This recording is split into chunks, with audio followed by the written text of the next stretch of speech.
Hi and welcome to Happy Kitty Kitchen. Today's recipe is a traditional beef lasagna, and as usual, detailed ingredients are in the description box and at the end of the video for you to screen capture and save. Let's get started with making the red sauce or beef bolognese by putting olive oil and chopped onions in a hot pot and adding in a generous tablespoon of minced garlic. Once the onions and garlic are slightly cooked, add in 3 heaped teaspoons of tomato paste, mix and let it cook some more.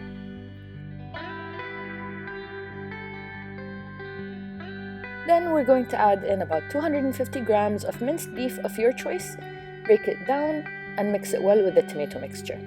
We're going to season it well with black pepper, oregano, and salt and mix. If you have fresh basil leaves, chop some up and throw them in there and mix again. Then we're going to add in 2 small to medium-sized tomatoes that we've diced up, of course, and we're going to mix. Then we're going to add in about a cup or a cup and a half of tomato puree, and we're going to mix some more, of course.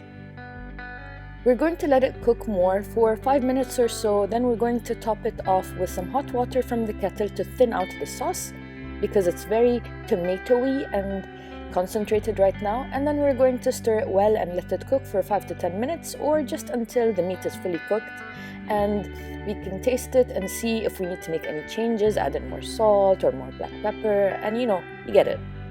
Now, let's move on to the making of the bechamel sauce. In a small pot, we'll start by melting some butter, and by melting some butter, I mean a lot, about 70 grams worth probably, and then we'll add in 3 heaped tablespoons of all-purpose flour and immediately start stirring and mixing.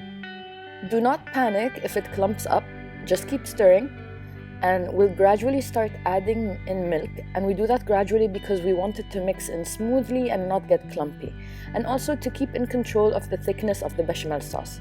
If the sauce is too thick, just keep adding milk a little at a time. Then we're going to add in a teaspoon of vegetable stock and stir. Keep in mind that if it gets too watery, leave it on the heat for longer just to thicken it up, but always keep stirring regularly. We're going to season with black pepper and a pinch of nutmeg powder and a bit of celery salt and mix. The last optional step we do is that we add in a bit of shaved Parmesan cheese just to give it some extra saltiness and goody flavors. Give it a taste to see if you want to add anything else, and if you're satisfied, set it aside. Now we have 2 very rich and saucy sauces here, so we don't even need to bother with pre-soaking or pre-cooking the lasagna sheets. We'll start assembling them as they are from the box, and it will still turn out soft and juicy, don't worry. We'll start by putting the red sauce on the bottom of the casserole, then the lasagna sheets, then again the red sauce, then bechamel sauce, and then a sprinkle of mozzarella and cheddar cheese mix. Then the sheets again.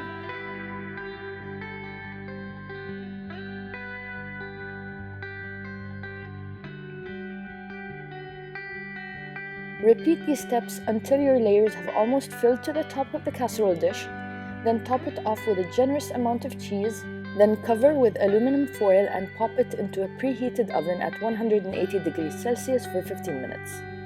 Then remove the foil and put it back into the oven for 5 more minutes on 200 degrees Celsius, or for just enough time to get that nice golden, dark brown bubbliness on top. If you're short on time like we were, you can always make the bolognese red sauce the night before, so that all you have to do is make the bechamel sauce and start assembling your lasagna right away. We know the idea of making lasagna may seem challenging to some people and beginners in the kitchen, but we hope that through this video we've shown you how easy it can be, and it's definitely a dish that is worth all these steps.